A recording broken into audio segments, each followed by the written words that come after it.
Are you happy with South Africa's voting system, which translates into who gets elected and the accountability of our MPs? South Africans abroad, it is now your turn to have your say. So on Thursday, the 27th of February at 10 a.m. South Africa time, we would like you to come online and have a conversation with the government-appointed Electoral Reform Consultation Panel and have your voice heard around changing the way we vote in South Africa.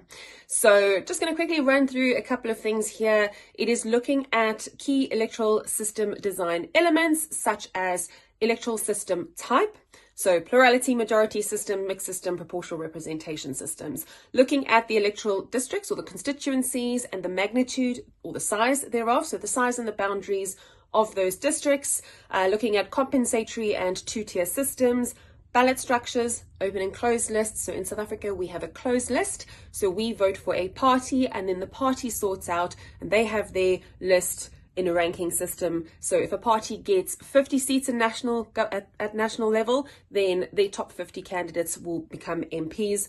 We do not have a say in who those people are, only the party does. So thresholds, should we have a minimum level of support required for a party or an independent candidate to gain representation? Obviously, we have quite a fractured system where there's lots and lots and lots of smaller parties that get a few thousand votes here and there that don't make the cut.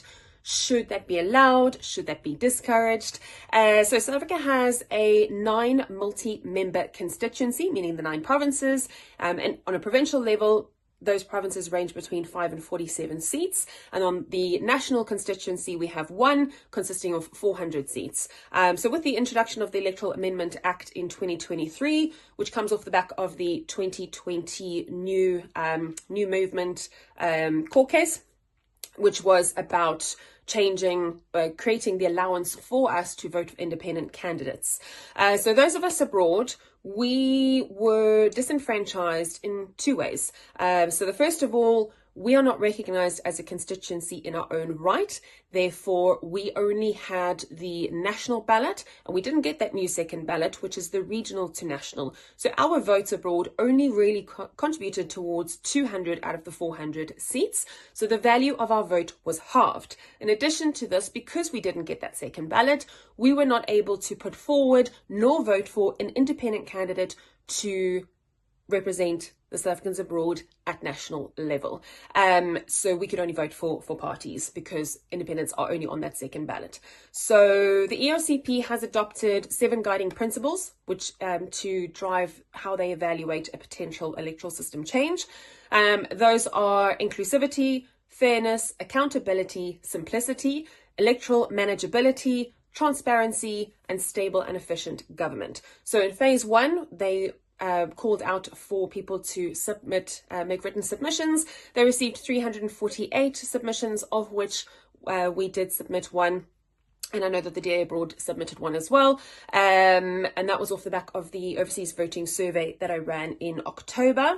The most common theme out of those 348 submissions was the need for increased accountability and a stronger link between representatives and voters. So when you vote for a party, those representatives or those MPs don't have they're not really accountable to a specific community or specific constituency. They're really only accountable to the party and driving the party's agenda. So there is a big discussion around, should we rather have, say, 200 constituencies to make, so each constituency has 1 candidate, 1 MP that directly represents them, and that MP is responsible to that constituency, to that community.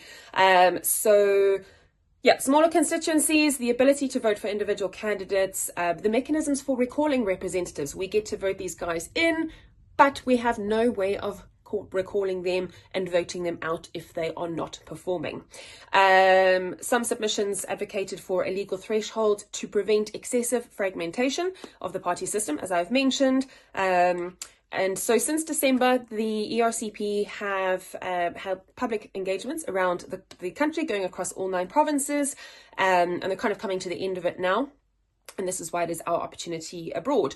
So their mandate is to independently investigate, consult on, report on, and make recommendations in respect of potential reforms of the electoral system for the election of the National Assembly and of the provincial legislatures.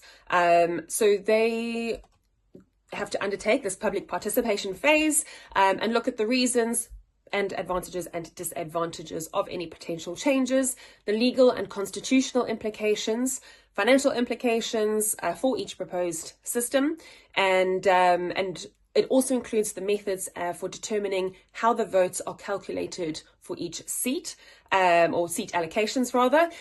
What it does not include is reform to the local government system, election system, any proposed changes to the National Council of Provinces, suggestions for the direct election of the president, premiers or mayors.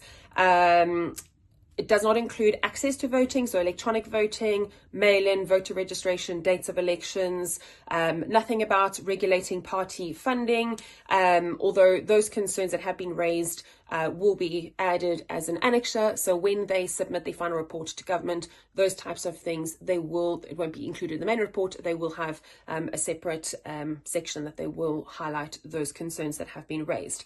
So that's it in a nutshell. If you can please screenshot, go onto that QR code, or depending on what platform you are looking at this on, look in the comments or the post section for the link to the discussion paper, but also the link to be able to join us tomorrow on Thursday, the 27th of February. Please do join. It is one way that you guys abroad get to help drive change in the country. So hopefully it'll be a very robust conversation, and I look forward to seeing you there.